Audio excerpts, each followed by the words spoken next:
This is the Men Refined podcast.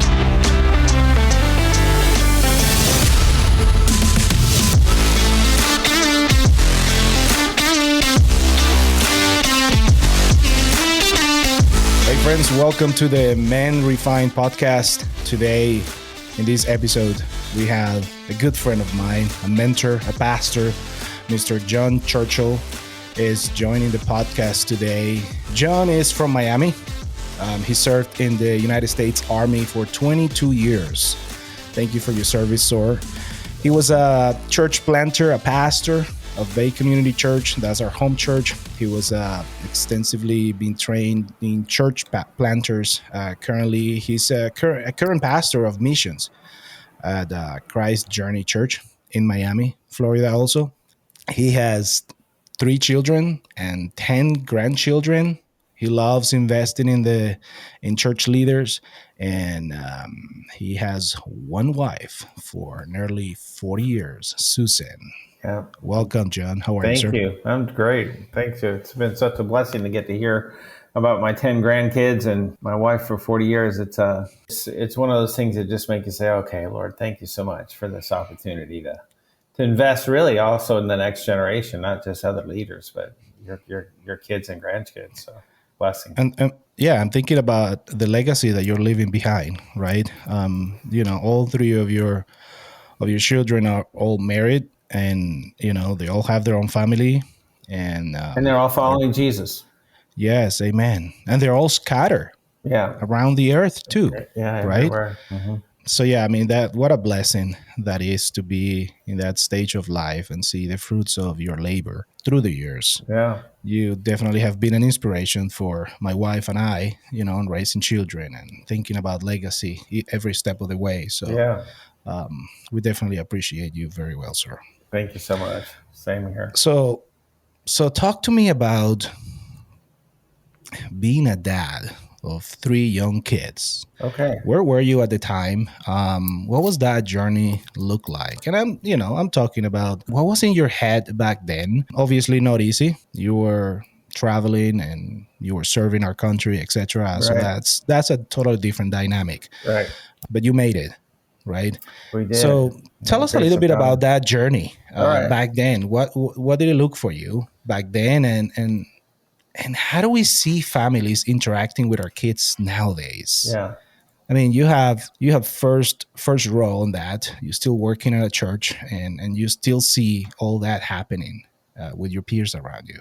Right. Yeah, I think when I look back, certainly the early years with kids is it's in many respects the most work physically.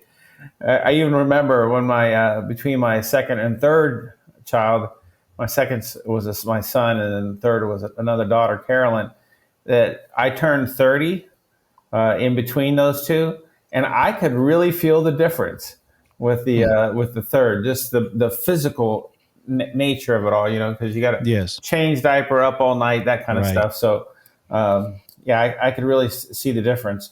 I was in the Army, so I was probably not as readily available to help my wife as most. I would have to leave often and be gone. And so she essentially, when our kids were little, she's the one that did most of the raising. I would come in and, the unfortunate thing with the military is when you do that, when you come back home, you're left with all the disciplinary things that as a man that needs to happen. And so I had to do a lot of that, which made it a little bit harder for the family. Police, you're bad police, right? Yeah, she was a really good police, but sometimes things didn't go the way that they were supposed to, and so they just needed a little bit of guidance, a little bit of correction on their course. And so we started. I've been a believer since I was 16, and my wife too has been a believer many years, and so we really started early, praying for our kids, praying for their growth, praying for their future spouses, all those things, even while they were in the womb. And so the Lord just really blessed that. I think that he cared for it.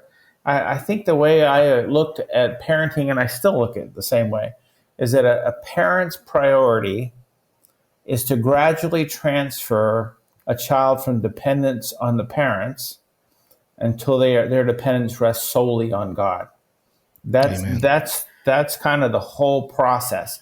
Early on, obviously, when a kid's young, they depend on parents for everything, and then they get a little bit older, and actually, where your kids are now, they depend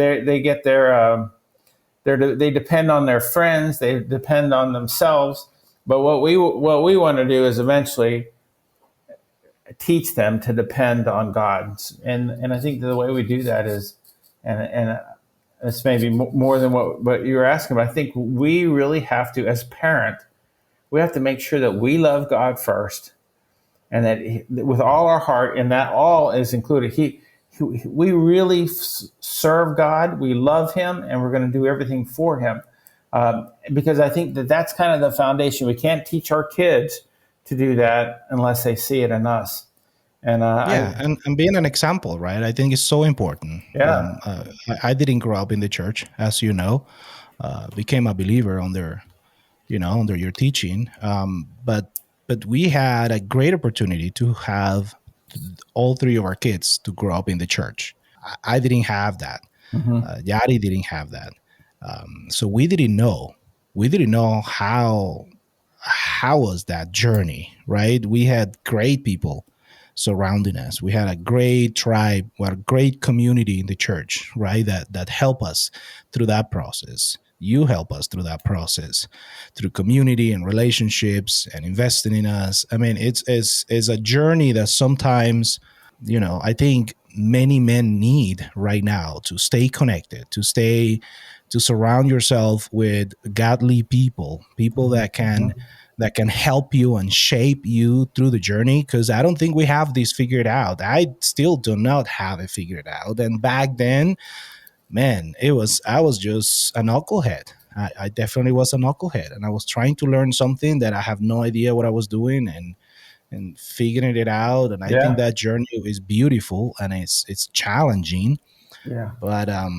But trusting God and making yourself available, I think, is a huge part of this journey as we get to be parents and do the best that we can through God's grace in it. It's just one of those things that, I see it now. I'm 45 now, and I'm seeing such an importance of that, of being in community, of wanting it to be close to those who love God with all their heart, and trying to imitate the good, right, and polish the bad and get rid of it. Eventually, community, I think for us had played a huge aspect in how we are raising our kids, right? And I think not only just the community part, but the physical act of the kids having to go to church, and that they realize that is that's a normal Serving. part of life.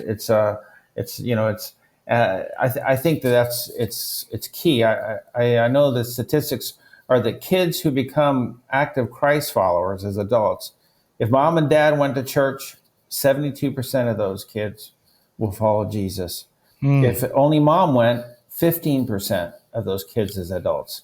If dad only went, 55% of the kids will follow Jesus as adult. And if neither mom or dad went, which sounds like that's what you were talking about, it's 0.06%. So it is so crucial. I mean, for us, it was really non-negotiable. They did not get a chance to say no. There's no chance. Yeah, I know that a lot of parents nowadays are, I don't know, and I see it happen even in the church I'm in now. I see, they become their lives revolve around their children rather than revolving around God. So when a summer league for softball or baseball or soccer, they're gone, and the parents are gone, and I think that speaks volumes to the kids of what they care to, right? What is it that this family is valuing, right? People always, and we still interact with families that have young kids and stuff like that, and we provide a little bit of advice here and then, and we always say kids don't have a say in our home. They Right. just don't. They just don't know what it is to think about. Okay, what are we doing on Sunday? They just don't, Right. because they grow up. The only thing that they know what to do on Sundays is go to Let's go to church. church. Yeah, because you're setting the standard. That's the That's standard. it. That's the That's what you standard. grow up in, right? Oh, Because I have a party. A friend is doing a party. Okay, at what time is it? Oh, it's at 11. I say, okay, we're still at church serving, so yeah, you can show up after church, right. right?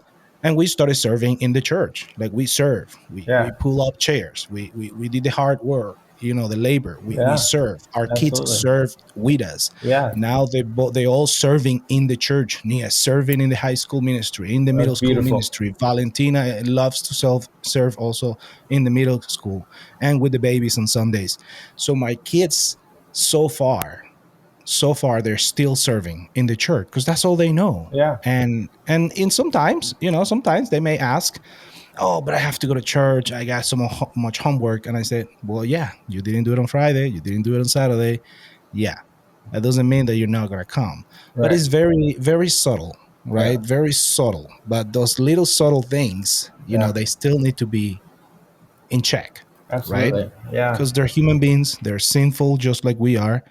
Yeah, man, it's just, I mean, you see the difference between parents back then, how, but something interesting in your stats. You mentioned that if dads go to church, okay, there's a higher percentage of kids that will end up going to church also. yeah. That'll become Christ followers, right? That Active. tells you that the virtue of the dad in the home is so important for Yeah, the overall health of the family, for that legacy, the huge part that men play in the absolutely. family is mind blowing. Yeah, I And mean, there's yeah, those been stats. such a big critic, culturally and socially, about trying to remove that patriarchy of a dad, Yeah, and it really is. some people don't even like to hear the word patriarchy because they think is abusive, but in reality patriarchy is God's order It onto is. life, It onto is. us. That's all it is. It's Yeah. an order that we need to follow as Christ followers. I don't know, talk about the importance of dads being present in their family, right? I mean, the stats say, just explain that. If the dad Yeah. shows up, if the dads come to church, it's a high probability that your kids will come back to Yeah. church or will stay in church. Yeah. Right. The dad's higher than the mom. Why would you think that would be? I I think the to me when I look at masculinity and the male in the home, the father, I really see the father as the standard keeper, the one that sets here's what we're going to do, and I want to make sure it happens. So here's how you're going to behave, and here's what we're going to do.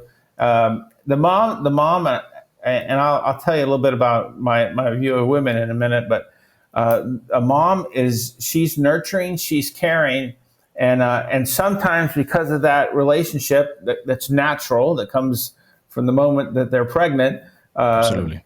they sometimes I guess the relationship is so close, so intimate with them that sometimes they can't hear the standards from the mom. Mm, Sometimes, and yeah, obviously that makes it that tough. varies. But just in case there's a woman listening right now, and especially if you're a single woman, God still is going to use you.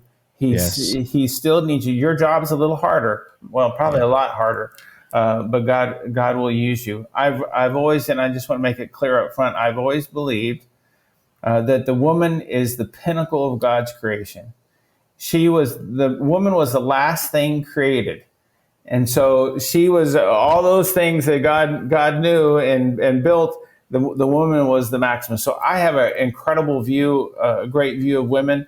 I thank God for women, but there is a role for the man has to play, and if he doesn't, just like you said, the stats show that it Yeah. impacts the kids. If Yeah. if the dad didn't go to church, then a lot of kids aren't going to follow. So I think again, the man sets the standard, and in the home for that kind of thing, for development, for its rules, for direction. And so the ideal is that both man and woman go to church, and then you see the results. All our kids go to church now.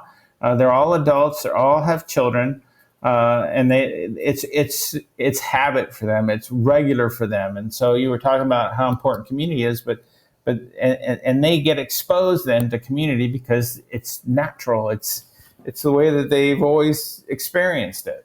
So it's a good thing. And I think of my kids, my teens, when they were teens, they helped plant Bay Community Church. They were actively involved. I remember us walking through neighborhoods and talking to people, and they were right there. So, it really did make a difference in their life to be connected to the church. It's in your blood. It gets to be in your blood, the necessity of serving in any capacity that you're able to at any given point. Because from that love of bringing us into the family of God, it's gotta come, that necessity. It's gotta come from you, from your heart, that necessity of giving yourself, of being selfless and giving yourself to the work of the kingdom. And I think you have to teach that, because I don't think that's going to come naturally from men. Right, and you teach about what you do. You have to teach that. You have to be an example of that. I can only speak of what I've been through, what I've seen in other men, what I've seen in my life happen. If you don't have people that can be an example, that can tell you, you gotta do this, you gotta behave this way, the why you're doing this, many will not get it. I mean, the Bible says that we are saved by the word of God, by the preaching of his word. So somebody needs to tell us. Somebody needs to come to us, get closer to us, and speak the truth. Tell us about that gospel, about that Jesus, that man, 100% man, 100% God, that died for our sins. If we don't hear that, if we don't hear the why, I think it's very, very difficult for any man, if you haven't had that opportunity to have other people that you can look up to, that you can stretch yourself, right? And grow, also have the opportunity to grow on your own. It's difficult. It's a challenging way of living, even raising a family, because what if you've never been a Christian? You don't have those values. You don't know, it's like that old saying, you don't know what you don't know, right?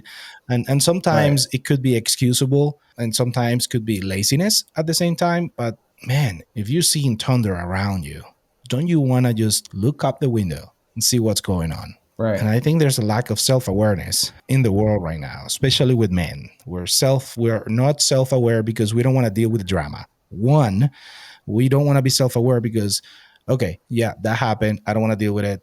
Put it in the back burner.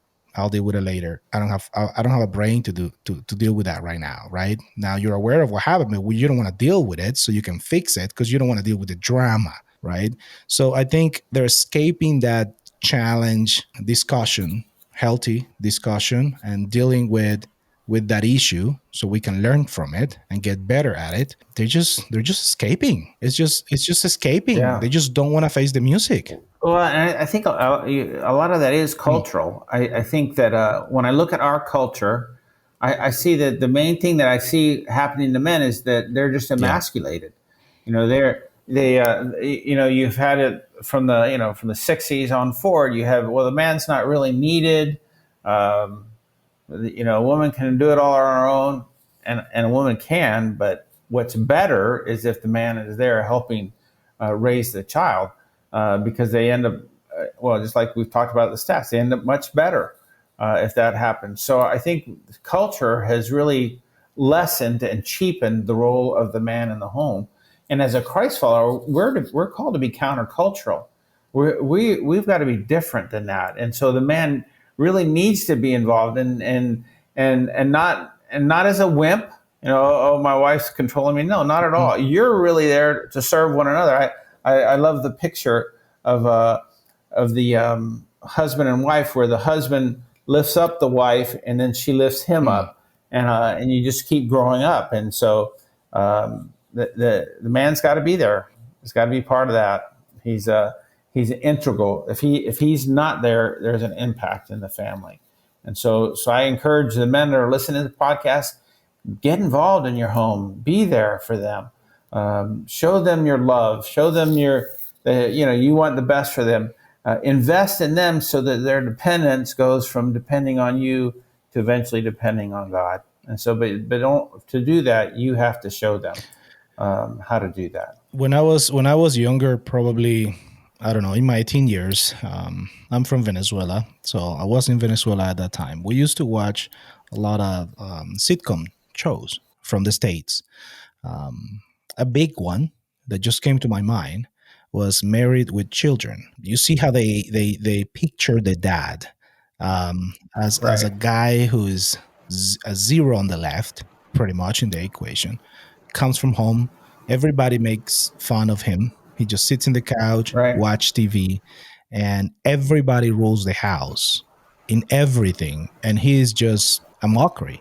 I mean, everybody just Yeah. mock him, and we used to laugh at that because that's against our culture back then. You know, for Hispanics, that's you mock that. You were mocking Right. Americans like, look at this dude who Yeah. has the pants, right? Can you expand a little bit on the roles, right? You know, when you say come alongside your wife, help her, encourage her. What does that look for you? Because it's important to say also that there's a huge saying, lately in society right now. We're in 2022, right? Elon just purchased Twitter, so a lot of people are just crying. That's the season that we're in right now because he wanted to make it like a free speech kind of platform. So that's a big deal, I guess, now these days. But would you elaborate a little bit on what does that mean? Be part of and be present with your wife at home, because one thing that I don't think it means is doing everything for your wife at home, because there's roles and we all have our own roles. I do not expect my wife to be mowing the lawn or fixing a drywall that my dog chew completely. I don't expect my wife to Right. change the oil on my truck, right? I don't expect my wife to be on the roof. So there's some Sure. roles, right, that we need to play, and we need to make sure that those roles stay as Yeah. God ordained. And I'm not saying that I'm not gonna wash the dishes once. I mean, for sometimes for me, being in front of a computer all Uh, day, I will go down and I'll just cook some breakfast and just wash my dishes. yeah. It's good for my brain. It's just relaxing sometimes. But these things can go a little bit to the edge if it's not explained properly. So what's your Yeah. take on that? Well, I think my take is, well, first of all, obviously, I'm just going to state the obvious, is that some of those things that you mentioned that are considered in the male domain, some women are gifted in those areas too. I mean, they are. Some women know better how to change a oil in a car than the man. So those are not specifically, those are just generalities that you've mentioned, but so they can go really back and forth. They can uh, but what's important is that, and I do it in premarital counseling, is that, yeah, roles are defined. What do I expect you to do? What do you expect me to do? And get that well defined early on. So, for instance, for me, again, standard setter, I have always believed that the first part of discipline is making your bed every day. And so Yeah. so that Amen that to that that. was my standard. Yes. That's just the way it had to be. And so Okay. what Who we came who up who with made who during made the those, bed? Who made the bed? well, that's what I'm going to tell Okay. you. Okay. I'm going to tell you. So what we came up with is the last person out of the Makes the bed bed. was the one who made the Correct. bed. And so sometimes that's been me, sometimes that's been her. Mostly more her because I get up a lot earlier. Hmm. But over our lifetime, yeah, I mean, we have both made the bed, and I don't mind. So let's say she gets up and for whatever reason I'm having her quiet time or whatever, and she doesn't have a chance, and I'm back there. I'll do it. I don't Okay. care. I mean, this is a rule that I mean, it's a rule that we have, but there's flexibility there Absolutely. too, and so Yeah. I'm happy to serve her that way. And I will say that because you mentioned dishes, I would say there's a book, and I'm trying to remember the name, but there was a book that said the title was something like love making starts in the kitchen. And what the premise was is that if you serve your wife, if you wash the dishes for her, if you do things to help her, it just helps the relationship. And so I mean, for the last few years, maybe more than few, I've been the primary dishwasher. I don't care. I serve her, and she feels served. She feels loved. She feels cared for, and that just helps our relationship. So I don't mind doing those things at all. But again, I think those things, what you're going to do and how you're going to do it, all need to be defined beforehand. And the truth is, my wife's much better at keeping the house than I am. She is. I mean, I don't know if it's just her nature or whatever. So, but I help her wherever I can. And no, she doesn't get out and mow the yard and all that stuff. But she has at times, like when I was gone in the Army, she was out mowing yard, because I wasn't there to do it. So it's it's a blessing to serve and to care. And I think when you look at marriage and parenting, to me, what God teaches us in both of those is to be selfless. Right. That it's not about us. It's not about what we want. So we have to learn to give up ourselves and serve our wife. We got to give up ourselves and serve our kids, take care of them, help them grow up. All those things are not easy to do.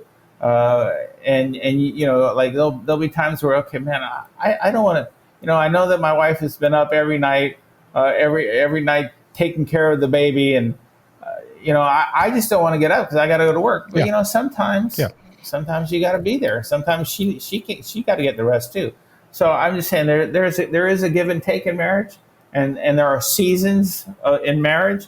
But I think that what we have to learn to do is that we serve our wife, and our wife serves us. That's kind of the way that God has designed it. And then it's the same with kids. We serve our kids. We teach them to serve. We teach them that we're there for them. And then they learn that's what we're supposed to do. And I mean, that's what you do as a Christ follower. Other people are supposed to be more important than you. Yes. And love others as you love yourself. And so that's what we're teaching them as we serve them and we serve their mother. John, tell me a little bit about your son, your relationship with him, as you were raising him, your relationship with him right now, as in his mid-30s, right? What's your relationship with him right now? And I mean, is there anything that you think you failed and you have recovered in your relationship with him through the years, and how did that work? Yeah, I mean, I think he would probably be much better to answer where I failed. I'm not sure. I'm sure that there have been areas that I did fail in, because there's a father wound in everybody, and so there were things that I didn't do. But where I really focused on my son is that I wanted to teach him again how to be a man, how to not depend on me but depend on God, and so I did things with him that were manly. We would go. I was involved in scouts with him, camping and all those kind of things. I would help that. And there was a time when he was a young teen where we lived in Barbados in the Eastern Caribbean. I was there as a military assignment. I was assigned at the U.S. Embassy there, and so I was already certified in diving. So as a 14-year-old, he got certified, and we would go diving at least once a month together. And that was our father-son time. We would both come back just really energized by spending that time, but by getting to do that together. So I think that there were times that I challenged him. We've always been one father-son who have talked a lot.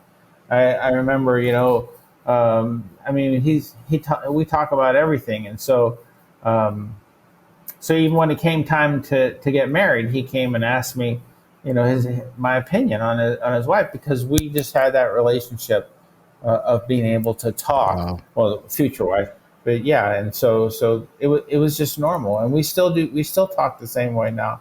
Obviously it's a little harder. He's got smaller kids, right. And so when we talk that they're running around them. But my son is also in the military. He's a major in the Army, and he just got back from Kuwait. He was there for almost a year, and so he's having to go through the same things that I had to go through. You're gone, you're deployed, but you got to come back and then reintegrate into the home. But we talk all the time. I mean, and speaking about talking, let me just talk for a minute about what we did in raising our kids. One of the things that we did is that every night dinner was a requirement. We sat down and ate dinner together. And what happened over the years is that we talked about everything. It became normal. Our kids were used to talking to adults because they talked to us every night. Yeah. And on every topic, from politics to sex to whatever, it was all open. We could all talk about it. But now that has led to, we have that same relationship now with each one of them, is that they can talk to us, we talk to them. When we all come together, which is not very often because everyone's scattered, but when we do, I mean, dinner times are so important because everybody, them and their spouses, we just sit for hours and just talk. Yes. And it's a blessing. So, yeah. So that was set as a standard that we're going to do that at dinner. We're gonna eat together, and as we eat together, then we listen to what's going on in each other's lives. Yeah. And what a beautiful picture. It did. It made raising them so much easier because even if you have a conflict at home, sitting down, you're going to talk. Yeah. You're going to talk at dinner time. Yeah, and so we did that. We were kind of countercultural in that way because a lot of families don't eat together. And we have to be, right? And I think that's something that we have to put in the work, because guess what? It's going to take work. Man, it takes so much work to be so intentional about where you want your legacy to be, because we're not thinking, we tend to want to think tomorrow, the next week, the next month, the next 6 months. But everything that you're saying right now, it's generational legacy. You're putting the work for what's going to happen when your kids marry and have their own children. That's where you're going to see the fruits. And if they repeat that you guys exampled back at home, it will be a generational blessing that now they have generational impact, because you guys put in the work, and it takes a lot of work. See, people think that is easy. It ain't easy. It's not easy. Sometimes you gotta be present when you don't feel like being present, when you're tired, you don't want to answer the question. I'm like, gosh, are you gonna ask me this question now? I just sat down. I mean, it takes a lot of work.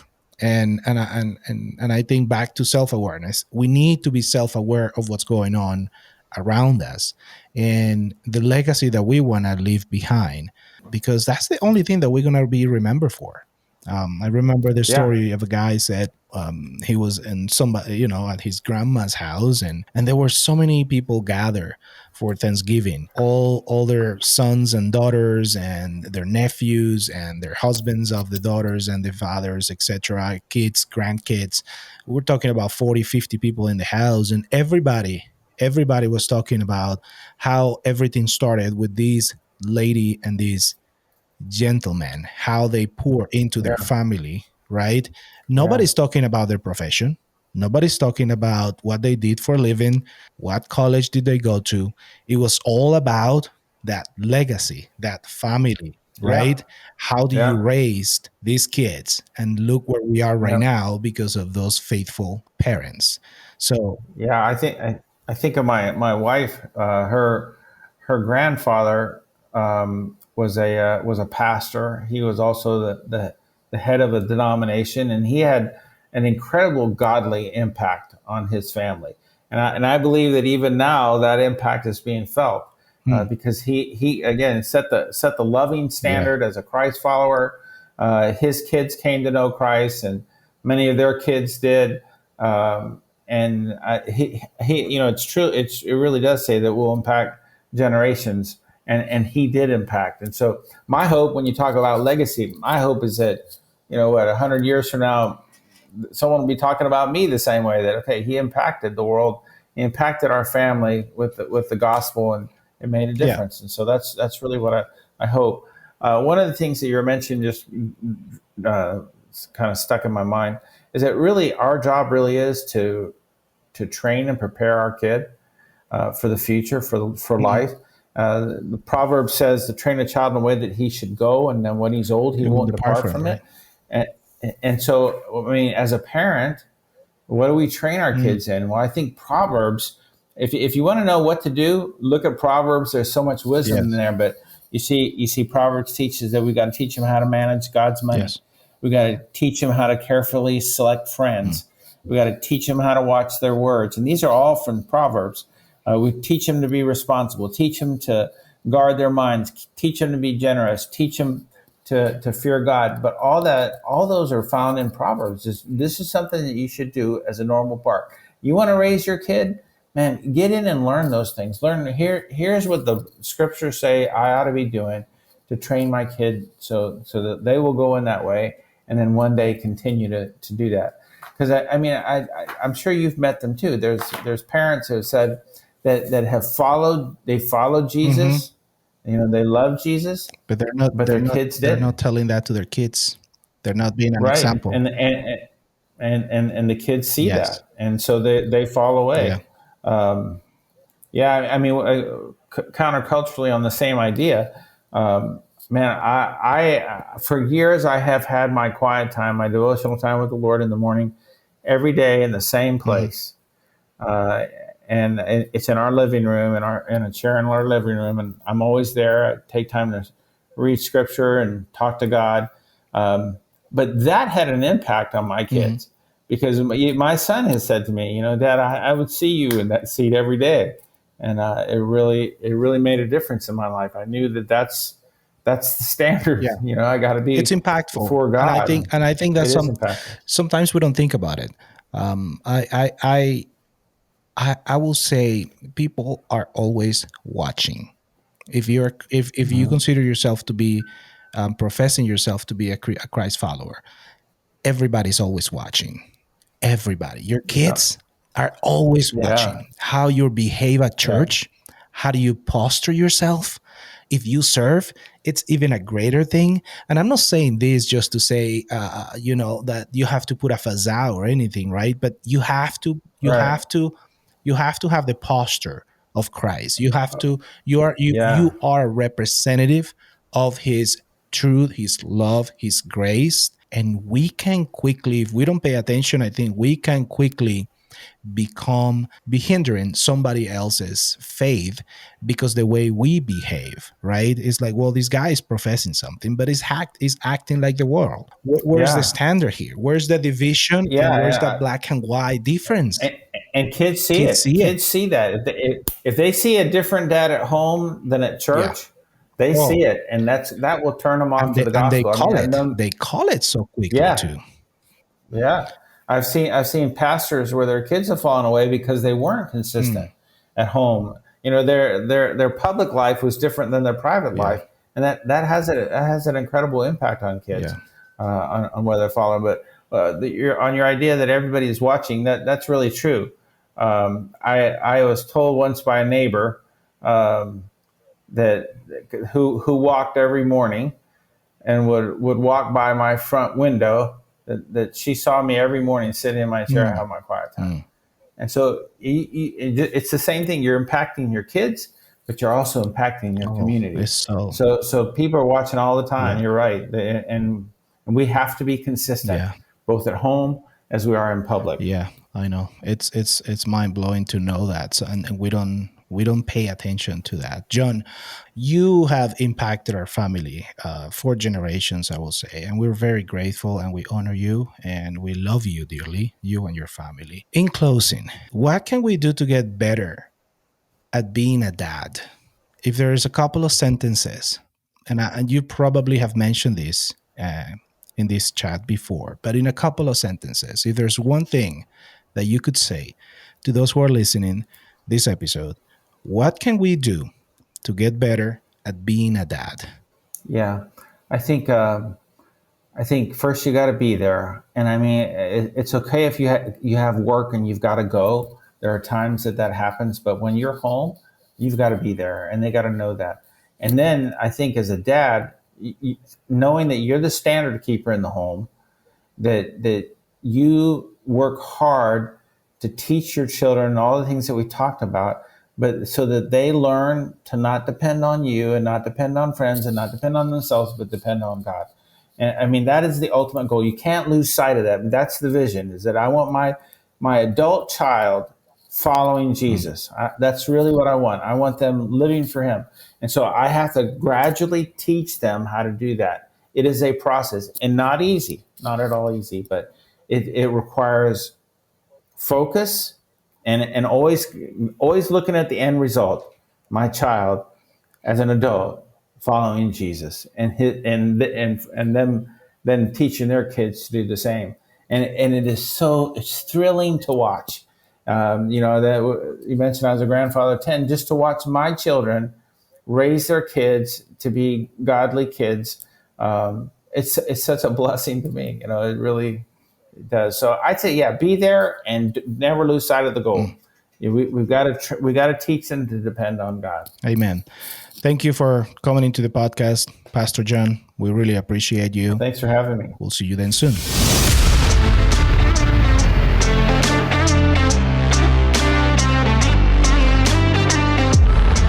Hey friends, thank you so much for listening to the podcast. And if this content is helpful to you, would you consider rating this episode and subscribe to the podcast? This episode was sponsored by Cyricom Tech, your virtual IT department. Cyricom Tech provides cybersecurity services, cloud services, IT support, infrastructure build, phone systems integrations, and much more. With more than 25 years of experience in the enterprise, Cyricom Tech is here to serve you. You can book a free consultation by calling 720-819-7388. Also on the web at cyricomtech.com. That is SIRECOM tech.com. Until the next episode, God bless you.